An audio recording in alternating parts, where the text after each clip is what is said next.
Too loudly, you know. Get into how he got his name. Well, I don't know about him. I mean, speaking of Monsanto, though, I mean, that's a reference to one of the most diabolical corporations on the planet, wouldn't you say? Yeah, they work in food, right? All kinds of things. I believe, like, pesticides was, I believe, how they started.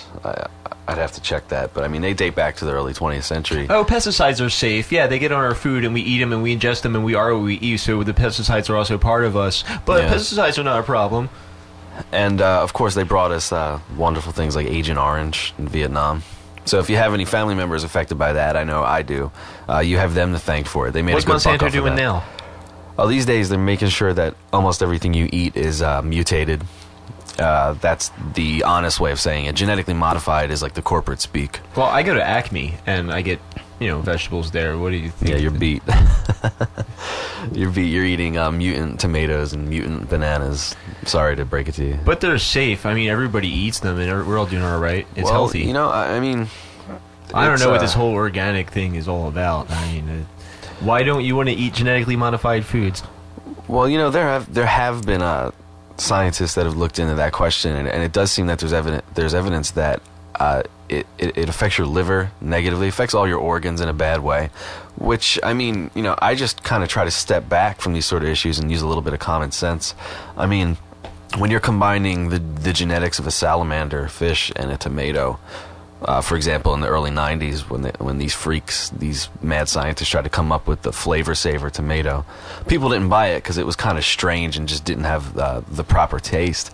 But people didn't even realize that they were eating part salamander when they bought that tomato. So, like, when you're dealing with that sort of freakish toying with nature, I don't really think there's any question. I mean, if you ask me, it's just, I would avoid that at all costs. We should play a little bit on the air of that documentary that talks about how their genetically modified seeds for the corn have infiltrated other farmers, and they're suing the local farmers. Farmers are getting screwed all the time. I mean, as if they don't have enough to deal with. Farmers are like the most abused people in this country. It's ridiculous. If any of the listeners have anybody in the family who has relationships with local farmers, ask them about the Monsanto Corporation. They'll probably tell you a little. They'll have something to tell you.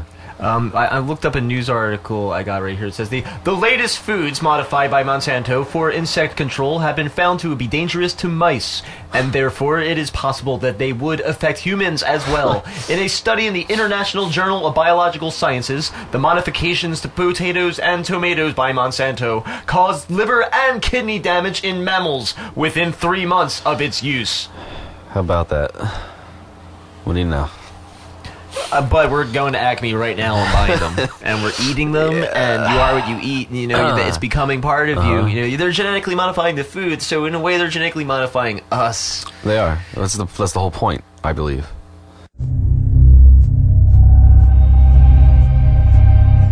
Monsanto, where creative chemistry works wonders for you. Je me demande quelle vérité vais-je donner, celle que je connais ou celle que le ministère me dit de dire. I have never seen a situation where one company could have so much overwhelming influence at the highest levels of regulatory decision-making as the example of Monsanto with its GM food policy in the government. One day I was escorted to the door and told that was it. I was done. We were dismissed for disobedience. They fired us. Our job was to look at what will happen if you are including these potatoes in the diet of the rat. It started to recognize the GM potatoes as alien. The animal feeding studies provide some reassurance that no major changes occurred. I want 100% reassurance, not just some. I have to say, we would never trust a company like Monsanto to tell the truth about a pollution problem or about a product. They've always said genetic engineering is the way to get to patenting, but patenting is the real aim. One shot, all it takes for weeds. Roundup. I've got a soybean in my hand here, and I can eat this soybean. It's very safe, very safe. This is Snow Creek. It comes from the plant, and it was poison, and they never told anybody. But they told the state. The state didn't tell us. Their neighbors in Anniston were not told about the poisoning because they didn't want to lose $1. We will depend on them for every seed we grow, every crop we grow. If they control seed, they control food. They know it. It's strategic. It's more powerful than bombs. It's more powerful than guns.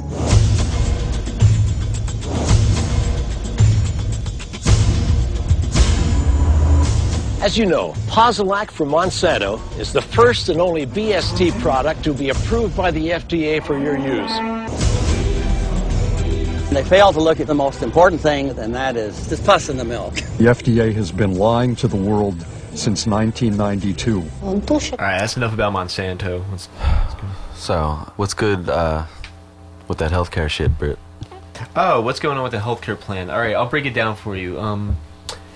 Basically, the difference between me and my liberal friends is on level one, both of us want the same thing. I mean, if I get hurt, I want you to take me to a hospital. I want to get taken care of, and I don't want to have to worry about it when the bill comes. And nobody disagrees that everybody should be taken care of, right?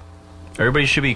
sure, there's a lot of corruption within the healthcare system. We can work that out, though. We can figure out something. We can make it more efficient. We can make sure that more of our money is going towards the wages of the hospital workers and less of it towards the fanciest, shiniest equipment. Because America buys the best. Japanese, though, they buy what is the most efficient. And you can go to Japan and get procedures done for 1/10 of the price. And you can get higher trained surgeons because they get more of the money that you pay and less of it goes to the equipment and the bullshit that comes along with American healthcare. And anyway, price gouging is involved too. When you see rich people going to other countries to get operations, then you know that Absolutely. But anyway, the difference between me and my liberal friends is that they can't think past step one. I mean, when I go to, we want the healthcare, but when we go to make it happen, who's going to pay for that? How are we going to do that? Yeah, they don't seem to care much about that, right? Yeah, they don't even think about that stuff. But I do, and that's why I'm against it. I remember talking to someone and I asked them, well, who is actually going to pay for this? And I remember they actually said point blank, I don't care. This is the opposite of what we're supposed to be doing. We have to get out of this mess that we're in and stop paying debts with more debts. Yeah. The only way this new healthcare system is going to work is if we just write everything off and just be like, oh, yeah, that's free. Okay, that's free. If everybody works for free and the equipment is free, I just don't understand how they're they going could to force us to pay it through the taxes. Yeah. And the taxes keep going up and up and up, and that's what it's all about. I mean, they deliberated for years. It's at least, a couple of years on this, right? And their solution seems to be just to tell everybody to suck it up and pay for it themselves. I mean, I don't see why any deliberation would have been necessary to come up with such a ridiculous concept as forcing people to buy their own health care. It's unconstitutional, first of all. I mean, you can't force people to buy a product in the private sector. I mean, it's just ridiculous. Okay, well, in response to the health care bill being passed, which was the 10th Amendment, 20 states, lawmakers in 20 states moved to declare state sovereignty from the health care bill, as the Obama administration attempts to push through Congress a nearly $1 trillion deficit spending plan. That's a lot of fake monies. So far, 8 states have introduced resolutions declaring state sovereignty under the 9th and 10th Amendments to the Constitution, including Arizona, Hawaii, Montana, Michigan, Missouri, New Hampshire, Oklahoma, Washington.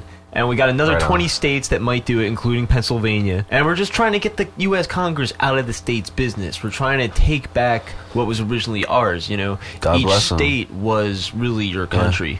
And together we were the United States. Right. But the United States was incorporated as a corporation, the Act of 1871. Yeah, it's just the 10-mile radius around District of Columbia, that is the only physical space that is the federal United States corporation land.